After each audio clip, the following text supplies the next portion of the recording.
परमेश्वर के दैनिक वचन।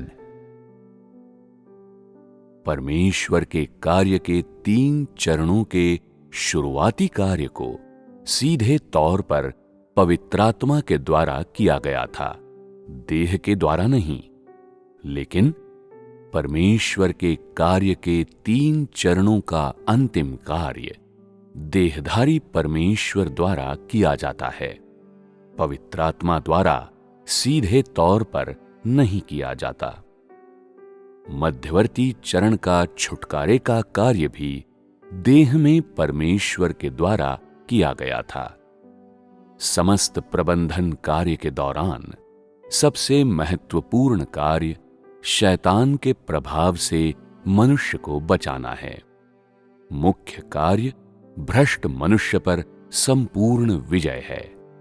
इस प्रकार जीते गए मनुष्य के हृदय में परमेश्वर के प्रति मूल श्रद्धा बहाल करना और उसे एक सामान्य जीवन यानी परमेश्वर के एक प्राणी का सामान्य जीवन प्राप्त करने देना है। ये कार्य अत्यंत महत्वपूर्ण है और प्रबंधन कार्य का मूल है। उद्धार के कार्य के 3 चरणों में व्यवस्था के युग का प्रथम चरण प्रबंधन कार्य के मूल से काफी दूर था। इसमें उद्धार के कार्य का केवल हल्का सा आभास था। ये शैतान के अधिकार क्षेत्र से मनुष्य को बचाने के परमेश्वर के कार्य का आरंभ नहीं था। कार्य का पहला चरण सीधे तौर पर पवित्रात्मा के द्वारा किया गया था, क्योंकि व्यवस्था के अंतर्गत मनुष्य केवल व्यवस्था का पालन करना जानता था। उसके अंदर अधिक सत्य नहीं था, और चूंकि व्यवस्था के युग के कार्य में मनुष्य के स्वभाव में परिवर्तन करना शामिल नहीं था, वो मनुष्य को शैतान के अधिकार क्षेत्र से बचाने के कार्य से तो और भी संबंधित नहीं था। इस प्रकार परमेश्वर के आत्मा ने कार्य के इस अत्यंत सरल चरण को पूरा किया था, जो मनुष्य के भ्रष्ट स्वभाव से संबंधित नहीं था। प्रबंधन के मूल से इस चरण के कार्य का कोई संबंध नहीं था। इसका मनुष्य के उद्धार के आधिकारिक कार्य से कोई बड़ा संबंध नहीं था, और इसलिए निजी तौर पर इस कार्य को करने के लिए परमेश्वर को देह धारण करने की आवश्यकता नहीं थी। पवित्रात्मा द्वारा किया गया कार्य अप्रत्यक्ष और अथाह है। ये मनुष्य के लिए भयावह और अगम्य है। पवित्रात्मा उद्धार के कार्य को करने और मनुष्य को सीधे तौर पर जीवन प्रदान करने के लिए उपयुक्त नहीं है। मनुष्य के लिए सबसे अधिक उपयुक्त है पवित्रात्मा के कार्य को ऐसे उपमार्ग में रूपांतरित करना जो मनुष्य के करीब हो, यानी जो मनुष्य के लिए अत्यंत उपयुक्त है वो ये है कि परमेश्वर अपने कार्य को करने के लिए एक साधारण सामान्य व्यक्ति बन जाए। इसके लिए आवश्यक है कि पवित्रात्मा के कार्य का स्थान लेने के लिए परमेश्वर देह धारण करे और मनुष्य के लिए कार्य करने हेतु परमेश्वर के पास इससे अधिक उपयुक्त मार्ग नहीं है। कार्य के इन 3 चरणों में से 2 चरणों को देह के द्वारा संपन्न किया जाता है, और ये 2 चरण प्रबंधन कार्य की मुख्य अवस्थाएं हैं। 2 देह धारण परस्पर पूरक हैं और एक दूसरे की बढ़िया ढंग से अनुपूर्ति भी करते हैं। परमेश्वर के देह धारण के प्रथम चरण ने द्वितीय चरण की नींव डाली। ऐसा कहा जा सकता है कि परमेश्वर के दोनों देह धारण एक पूर्ण इकाई बनाते हैं और एक दूसरे से असंगत नहीं हैं। परमेश्वर के कार्य के इन दो चरणों को परमेश्वर द्वारा अपनी देहधारी पहचान में कार्यान्वित किया जाता है, क्योंकि वे समस्त प्रबंधन के कार्य के लिए अत्यंत महत्वपूर्ण हैं।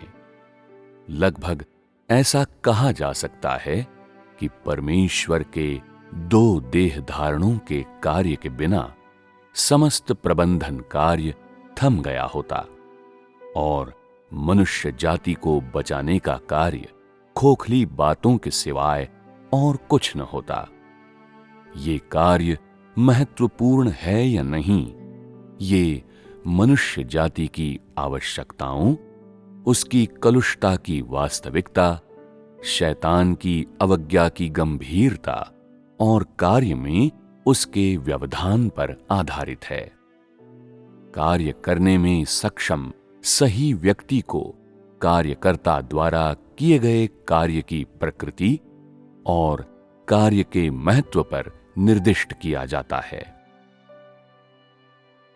जब इस कार्य के महत्व की बात आती है कि इस संबंध में कार्य के कौन से तरीके को अपनाया जाए, परमेश्वर के आत्मा के द्वारा सीधे तौर पर किया गया कार्य या देहधारी परमेश्वर के द्वारा किया गया कार्य या मनुष्य के माध्यम से किया गया कार्य, तो सबसे पहले इंसान के माध्यम से किए गए कार्य को हटाया जाता है और फिर कार्य की प्रकृति, पवित्र आत्मा के कार्य की प्रकृति बनाम देह के कार्य की प्रकृति के आधार पर अंततः ये निर्णय लिया जाता है कि पवित्र आत्मा द्वारा सीधे तौर पर किए गए कार्य की अपेक्षा देह के द्वारा किया गया कार्य मनुष्य के लिए अधिक लाभदायक है और अधिक लाभ प्रदान करता है।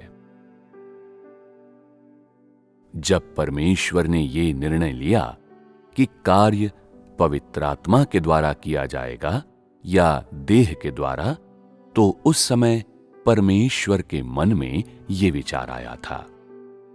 कार्य के प्रत्येक चरण का एक अर्थ और एक आधार होता है। वे आधारहीन कल्पनाएं नहीं होती, न ही उन्हें मनमाने ढंग से कार्यान्वित किया जाता है। उनमें एक विशेष बुद्धि होती है। परमेश्वर के समस्त कार्य के पीछे की ये सच्चाई है। विशेष रूप से ऐसे बड़े कार्य में परमेश्वर की और भी बड़ी योजना होती है, क्योंकि देहधारी परमेश्वर व्यक्तिगत रूप से लोगों के बीच में कार्य कर रहा है। इसलिए प्रत्येक क्रिया, विचार और मत में परमेश्वर की बुद्धि और उसके स्वरूप की समग्रता प्रतिबिंबित होती है। ये परमेश्वर का बेहद मूर्त और सुव्यवस्थित स्वरूप है। इंसान के लिए इन गूढ़ विचारों और मतों की कल्पना करना और उन पर विश्वास करना बेहद कठिन है, और इन्हें जानना तो और भी कठिन है। इंसान जो काम करता है वो सामान्य सिद्धांत के अनुसार किया जाता है, जो उसके लिए अत्यंत संतोषजनक होता है। लेकिन परमेश्वर के कार्य की तुलना में इसमें बहुत बड़ी असमानता दिखाई देती है। हालांकि परमेश्वर के कर्म महान होते हैं और उसके कार्य भव्य पैमाने पर होते हैं, फिर भी उनके पीछे अनेक सूक्ष्म और सटीक योजनाएं और व्यवस्थाएं होती हैं जो मनुष्य के लिए अकल्पनीय हैं। उसके कार्य का प्रत्येक चरण न केवल सिद्धांत के अनुसार किया जाता है, बल्कि प्रत्येक चरण में अनेक ऐसी चीजें होती हैं जिन्हें मानवीय भाषा में स्पष्टता से व्यक्त नहीं किया जा सकता, और ये चीजें इंसान के लिए अदृश्य होती हैं। ये कार्य चाहे पवित्र आत्मा का हो या देहधारी परमेश्वर का, प्रत्येक में उसके कार्य की योजनाएं निहित हैं। वो बिना किसी आधार के कार्य नहीं करता और निरर्थक कार्य नहीं करता।